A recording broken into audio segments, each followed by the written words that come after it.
Bismillahirrahmanirrahim. Assalamualaikum warahmatullahi wabarakatuh.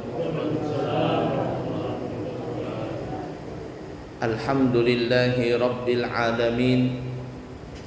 Allahumma fasalli wa sallim ala sayyidina wa nabiyyina wa maulana Muhammadin wa ala alihi wa ashabihi wa azwajihi wa dzurriyyatihi wa man tabi'ahum bi ihsanin ila yaumiddin, amma ba'du. Para jamaah sekalian yang disayangi Allah dan dicintai Allah, kita sebagai makhluk ciptaan Allah yang paling mulia, sebagaimana disebutkan dalam Al-Qur'an, laqad khalaqnal insana fi ahsani taqwim. Sesungguhnya kami telah ciptakan manusia dalam bentuk kejadian yang paling sempurna. Nah, kita makhluk yang sempurna ini diberikan akal, diberikan juga nafsu. Maka karena itulah kita dikatakan sempurna. Karena kita sempurna, kita melewati. Karena kita sempurna, oleh karena itu kita melewati dalam beberapa tahapan alam. Disebutkan bahwa kita manusia ini akan melewati 5 tahapan daripada alam. Alam itu artinya adalah selain daripada Allah Ta'ala. Kalau kita bicara ilmu tauhid, alam itu ya hudus itu yang baharu. Hudus itu makhluk. Makhluk itu adalah ghairullah, selain daripada Allah. Apa saja yang diciptakan Allah itu disebut namanya makhluk, itu disebut namanya hudus, dan itu juga disebut namanya alam. Nah, kita ini akan melewati 5 tahapan daripada alam kita. Yang pertama dan yang kedua kita sudah lewati. Alam yang pertama itu disebut namanya alam arwah. Jasad kita belum ada, dari ujung rambut sampai ujung kepala, dari ujung bulu kita sampai ke dalam tulang sumsum kita, ini belum diciptakan sama Allah, tapi Allah sudah menciptakan yang namanya ruh kita. Ruh kita itu ditaruh sebelum datangnya jasad ini di satu tempat disebut namanya alam arwah. Hanya Allah Subhanahu wa Ta'ala saja yang maha tahu di mana alam arwah itu. Disebutkan dalam kitab Qisasul Anbiya, karangan daripada Al-Imam Ibnu Katsir. Pada saat Allah menciptakan Nabi Allah Adam alaihi salatu wassalam, maka Nabi Adam itu melihat keluar dari belakang pinggang sebelah kanan ini, begitu juga keluar dari punggung atau pinggang sebelah kiri. Yang keluar itu seperti benda-benda kecil, makhluk-makhluk kecil. Ya, bagaimana bentuknya wallah alam. Itu banyaknya, miliaran bahkan triliunan. Lalu dikatakan bahwa itulah wahai Nabi Adam, yang keluar itu adalah yang cikal bakal menjadi anak keturunanmu. Yang sebelah kanan ini anak keturunanmu yang nanti ujungnya akan masuk ke dalam surga. Yang sebelah kiri ini keluar adalah anak keturunanmu yang ujungnya nanti masuk ke dalam neraka. Jadi sebenarnya kita ini surga dan neraka ini sudah ditentukan ya. Jadi kita ini cuman menjalani takdir kita.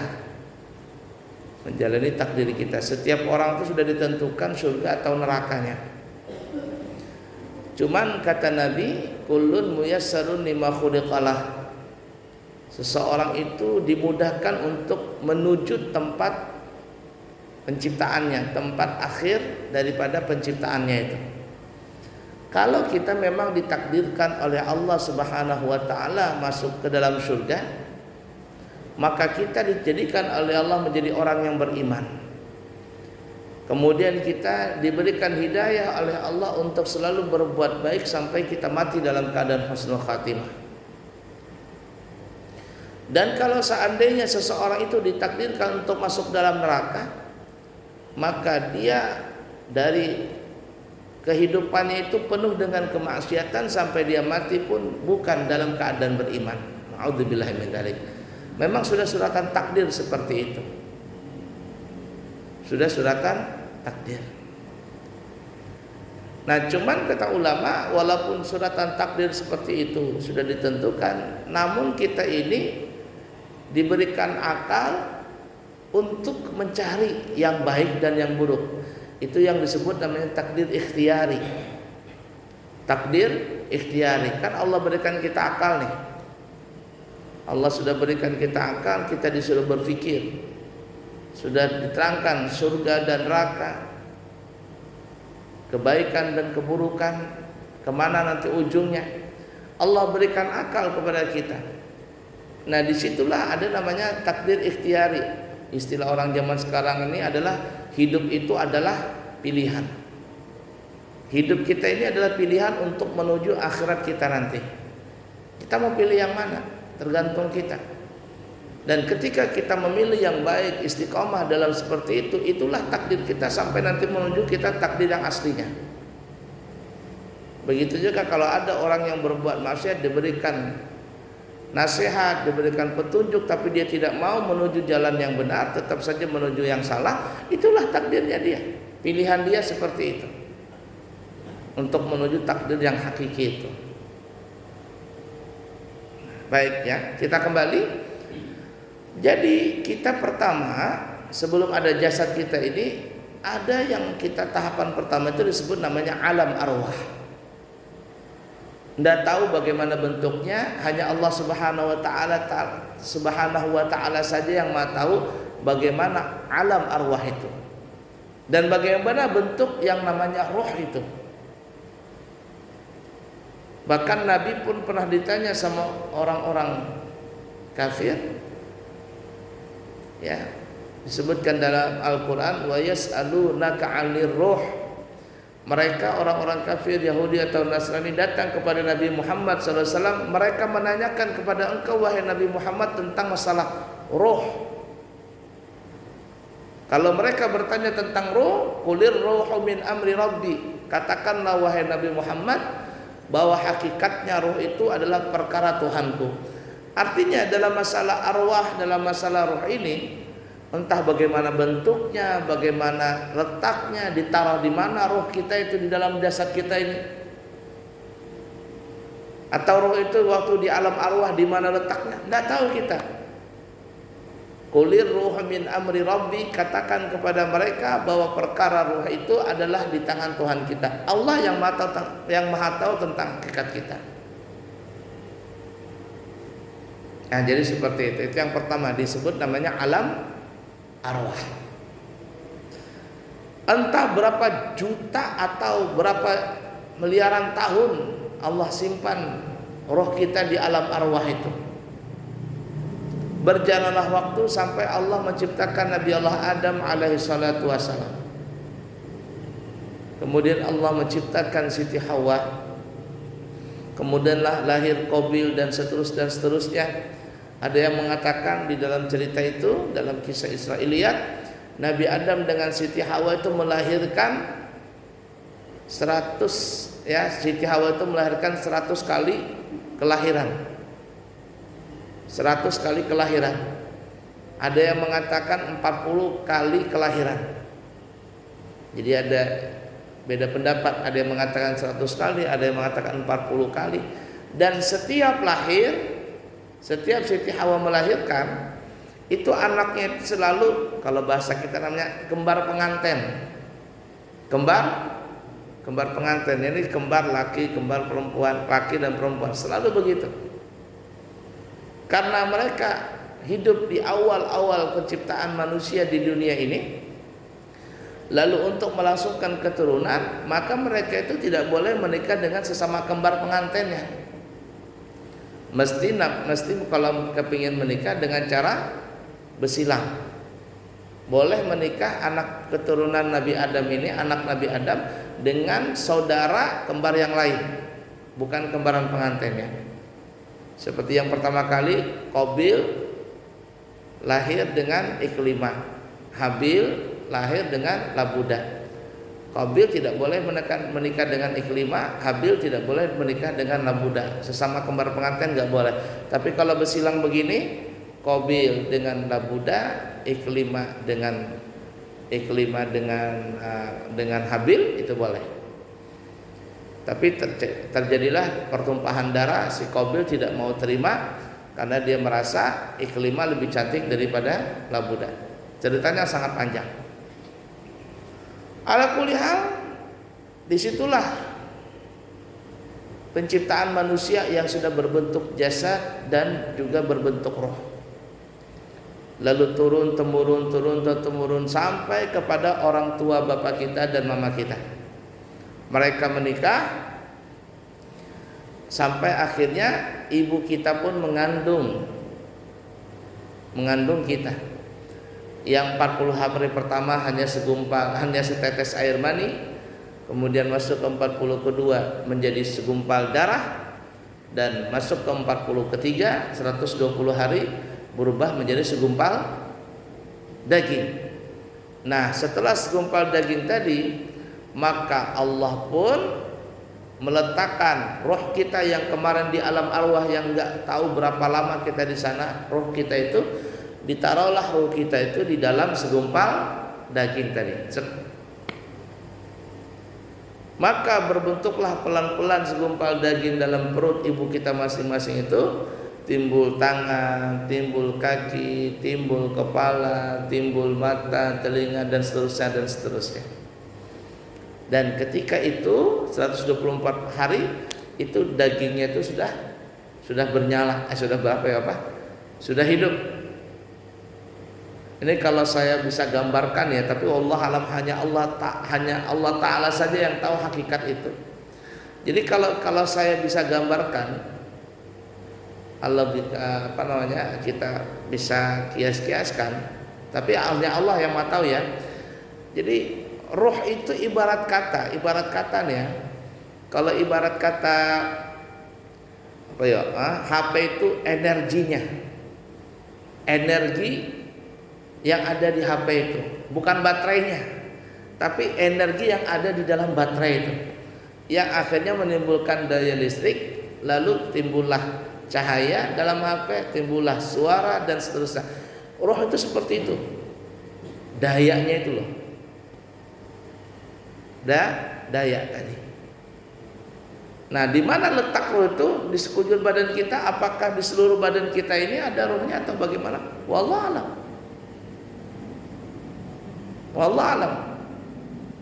Kalau kita lihat baterai itu kan, HP itu, pusat daya listriknya adalah di baterainya. Di baterainya tadi.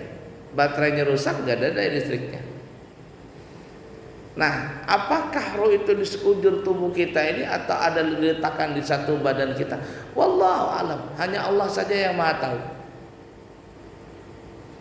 Lah buktinya ada juga orang yang naudzubillahi min dzalik, nasallallahu salamul afiyah, karena stroke sebelah. Orang Bahari mengatakan mati sebelah.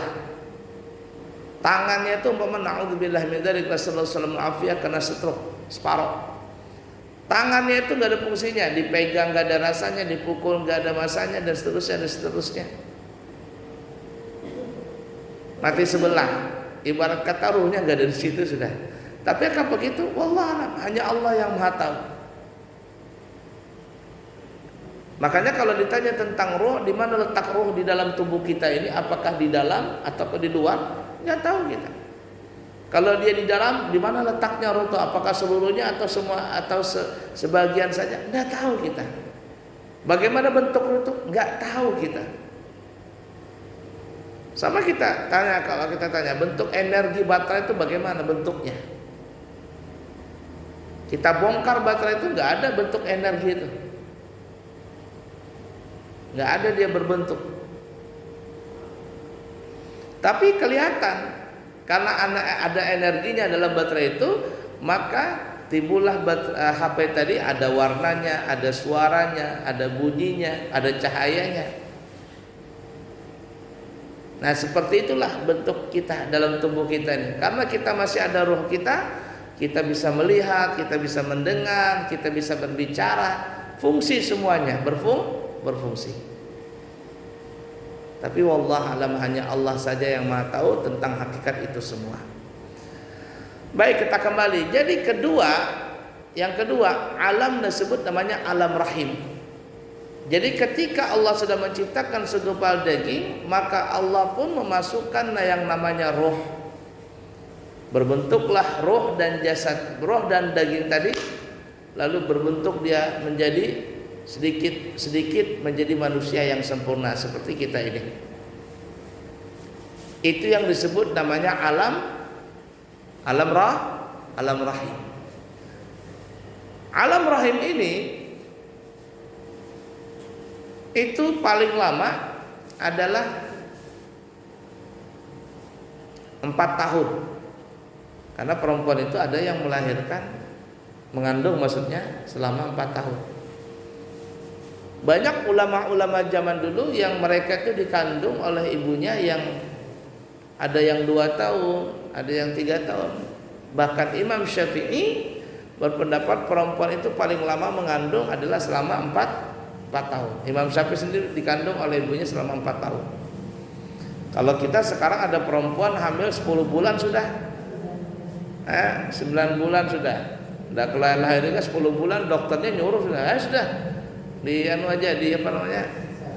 sesar atau apa supaya keluar. Padahal sebenarnya nggak apa-apa. Kalau anaknya janinnya sehat-sehat saja, walaupun tidak dipaksa keluar, disesar, aman-aman aja. Kenapa? Karena Imam Syafi'i dikandung oleh ibunya selama 4 tahun. Nah, paling cepat seorang perempuan itu melahirkan adalah 6 bulan.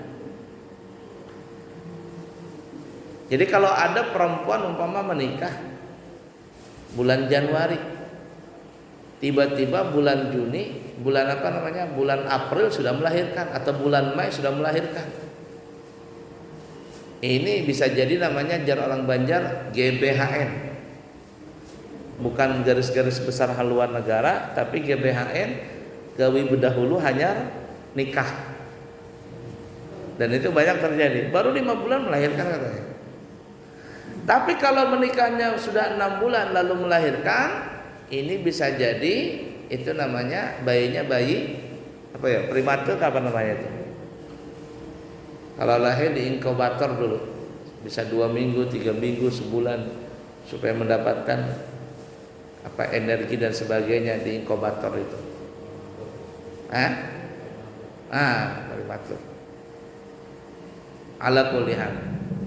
Kalau lahirnya di bawah 6 bulan, itu yang biasa kita sebut namanya keguguran. Ala kulli hal, itu yang kedua disebut namanya alam rahim.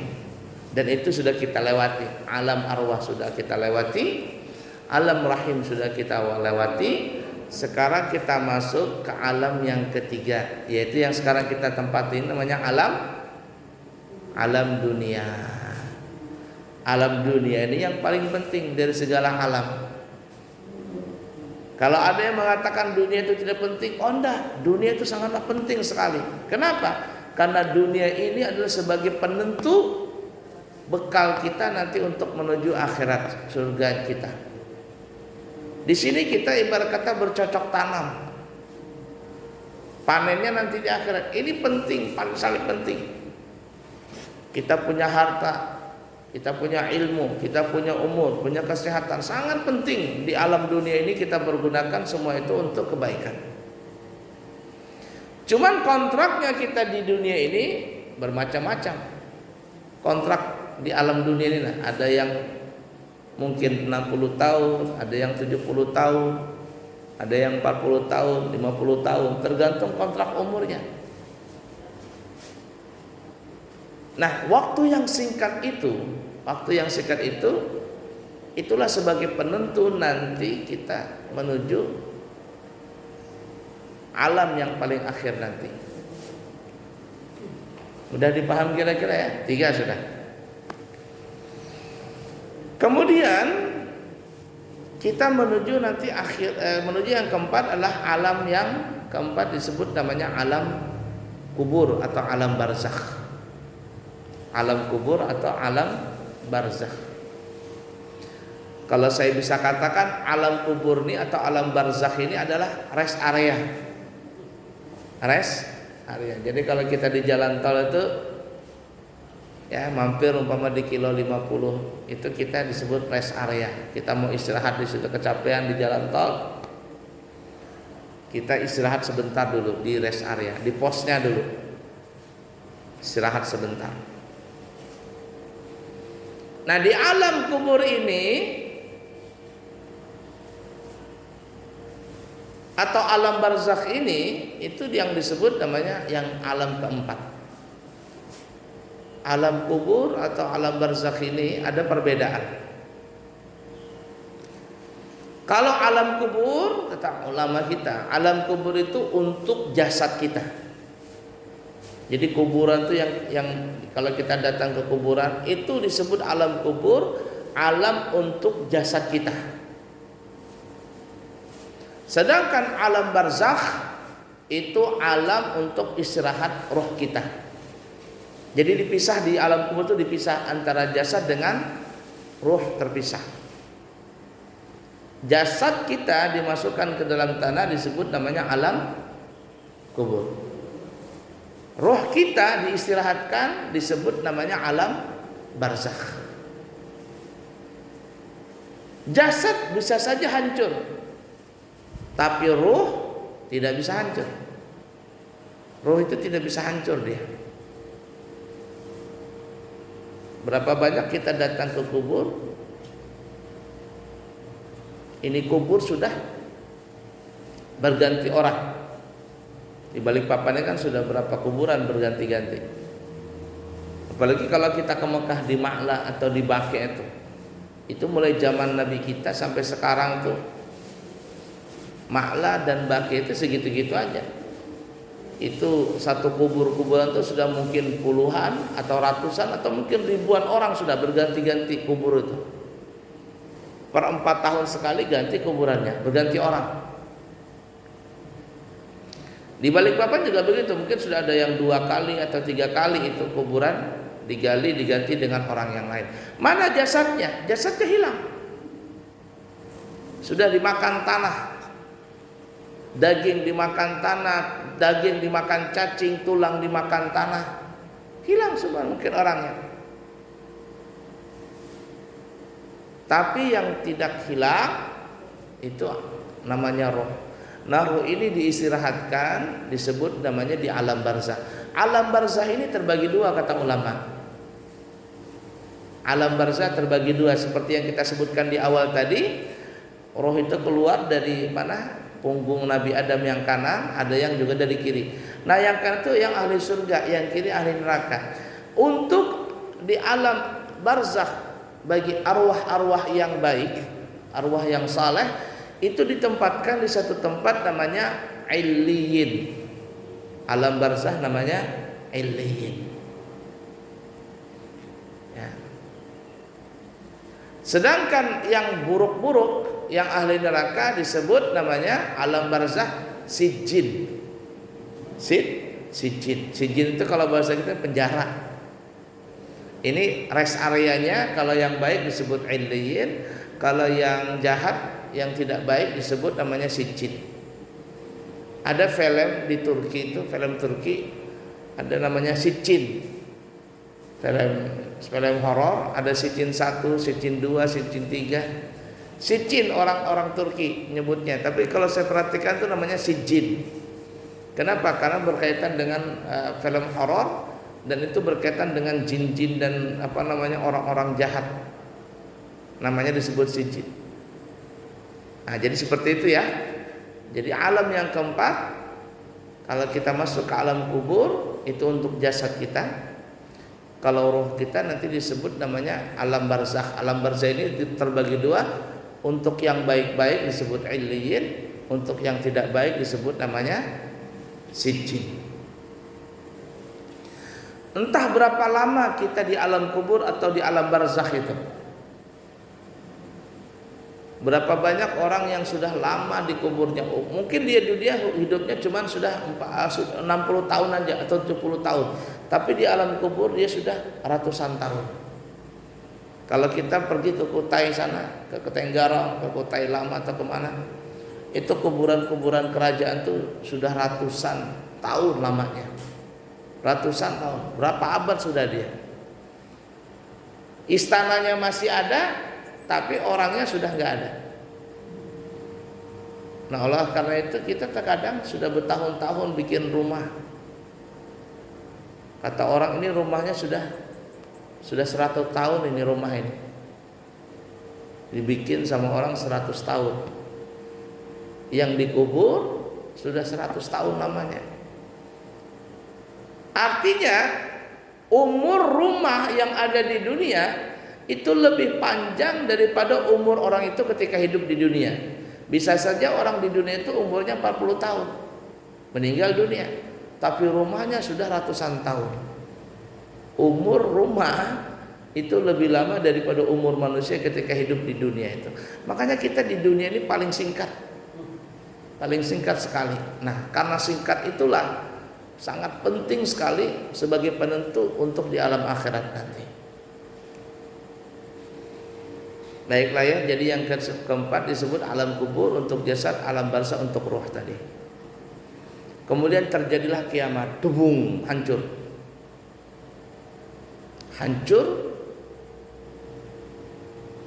Semuanya tidak ada yang hidup lagi, mati.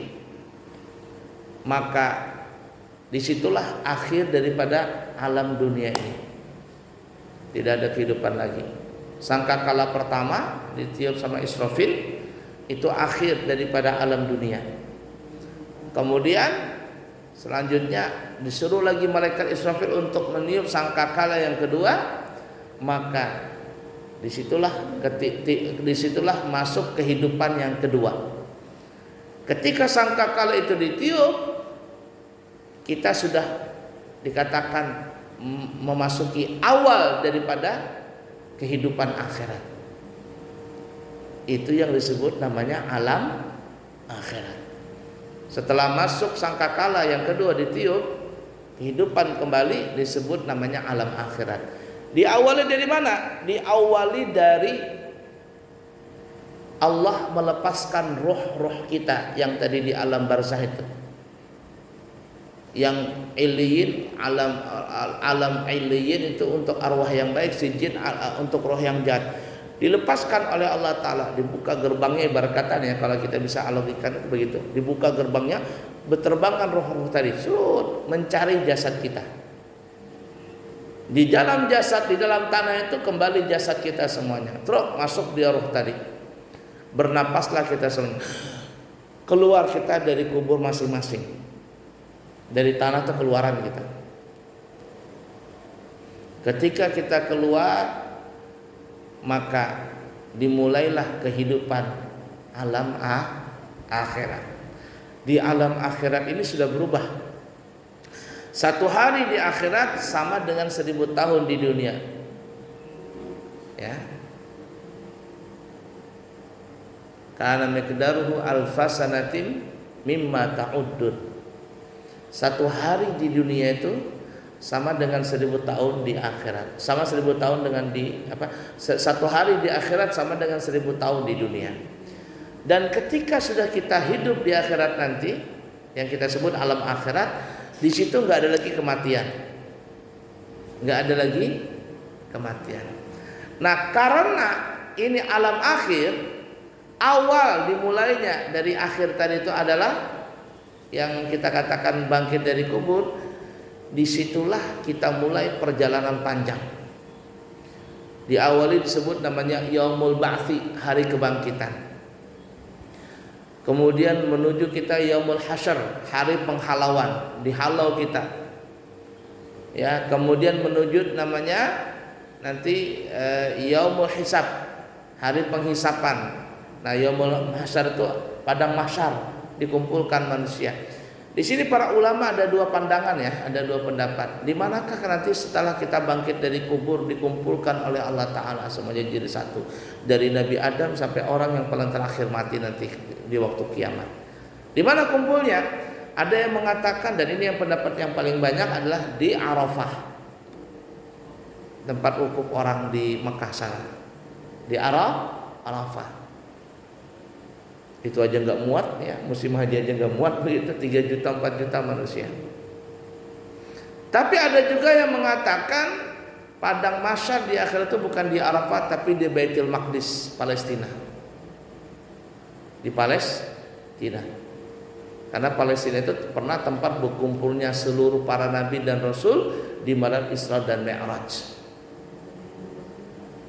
Namun semuanya itu hanya Allah yang Maha tahu hakikatnya, dan kita nanti pasti akan melihat yang mana yang benar. Apakah di padang Arafah, apakah di Baitul Maqdis itu. Nah, jadi setelah alam Yaumul Ba'tsi, hari kebangkitan, kemudian yang kedua disebut Yaumul Hasyr, hari penghalauan. Kemudian masuk lagi Yaumul Hisab, hari penghitungan amal. Penghitungan amal. Kemudian setelah itu masuk lagi Yaumul Mizan, hari penimbangan amal. Ini lama banget. Nggak tahu berapa sudah, nggak terhitung sudah lamanya. Yaumul Mizan, hari penimbangan amal. Hisab dengan mizan itu ada beda ya. Kalau hisab itu namanya hitungan, kalau mizan itu namanya timbangan. Kalau saya bisa analogikan begini ya, kita bisa kiaskan. Ada orang nanam padi, kemudian panen padi tadi, kemudian dikeluarkan padinya. Itu masih berbentuk apa namanya? Gabah. Jar orang Banjar apa ya? Ya gabah ya, bentuk gabah. Kalau orang Banjar disebut banih, orang Banjar sebut banih. Ini belum bisa dimakan lagi nih, gabah ini atau banih ini, ya kan ya, belum bisa dimakan. Lalu dimasukkan mesin. Kalau zaman dulu itu ditumbuk, pecah dia, gabahnya itu pecah, maka kelihatan berasa. Kalau zaman sekarang enggak, dimasukkan mesin, maka keluarlah dua yang terpisah. Yang pertama bahasa Banjarnya dadak, tahu dadak? Apa bahasa Indonesianya? Dadak. Yang kedua adalah beras. Yang pertama dadak, yang kedua beras. Nah, kalau saya bisa katakan dadak ini itu adalah amal buruk. Sedangkan beras itu adalah amal baik. Tadi dihitung, orang panen menjadi padi. Ya Pak, jadi gabah atau orang Banjar bilang apa ya? Banih. Jadi banih. Ini masih bercampur ini. Maka dihisap dulu, dihitung. 1 hektar atau 2 hektar menanam dapatnya berapa karung, berapa ratus kilo. Ini masih timbangan kotor. Kemudian dipisah, dimasukkan mesin, terpisah 2, ada yang dadak, ada yang beras. Dadak ini itu amal buruk, beras itu amal baik. Ditimbang. Kalau seandainya ternyata beras lebih banyak, lebih berat, berarti kita panennya berhasil. Tapi ketika ditimbang gabahnya, banihnya itu, dadaknya lebih banyak, lebih berat, berarti panen kita gagal. Ditimbang, ternyata banyak dadaknya. Berarti kemarin waktu masih jadi padi, masih jadi gabah atau banih, itu kosong, tidak ada berasnya. Jadi yaumul hisab penghitungan amal, yaumul mizan baru penimbangan amal. Lama itu. Setelah ditimbang, lalu ada yang namanya pembagian kitab, pembagian raport, pembagian syahadah, pembagian ijazah. Berhasil apa enggak raport ini? Baru nanti ada syafaat. Kemudian nanti ada meminum air telaga Al-Kautsar. Nah, terus selanjutnya apa lagi? Siratul mustaqim, menjalani siratul mustaqim. Siratul mustaqim ini disebutkan dalam hadis Muslim, panjangnya itu selama 1500 tahun perjalanan. Turun gunung 500 tahun, naik gunung 500 tahun, jalan rata 500 tahun. 1500 tahun perjalanan.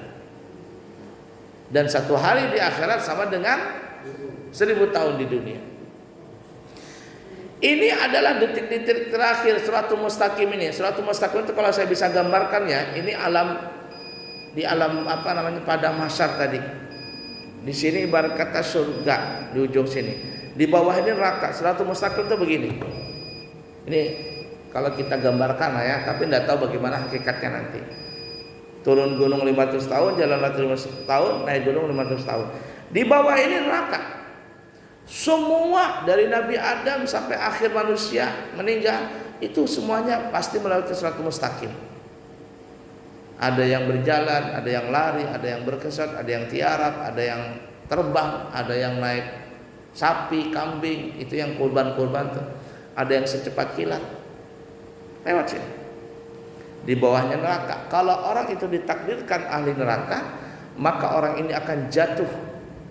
Kenapa? Karena di neraka ini sudah ada kayak mata pancing gitu. Kayak mata pancing, kayak gancu. Di sini ada tulisannya. Kalau orang itu ditakdirkan masuk neraka fulan bin fulan, maka pancing ini tinggal narik jatuh, jatuh, tarik jatuh, jatuh. Ada yang baru selangkah jatuh, ada yang setengah jatuh, ada yang sudah mau sampai ujung, tarik jatuh lagi. Tergantung amalnya dia. Tergantung amalnya dia. Kalau kita bisa gambarkan, yang sini paling dalam neraka, yang mau dekat surga itu paling pendek, paling dangkal. Jadi kalau yang pertama kali ada yang berselangkah jatuh, itu paling dalam neraka sudah itu. Nah, setelah sampai di ujung sini, baru berjalan menuju ke surga.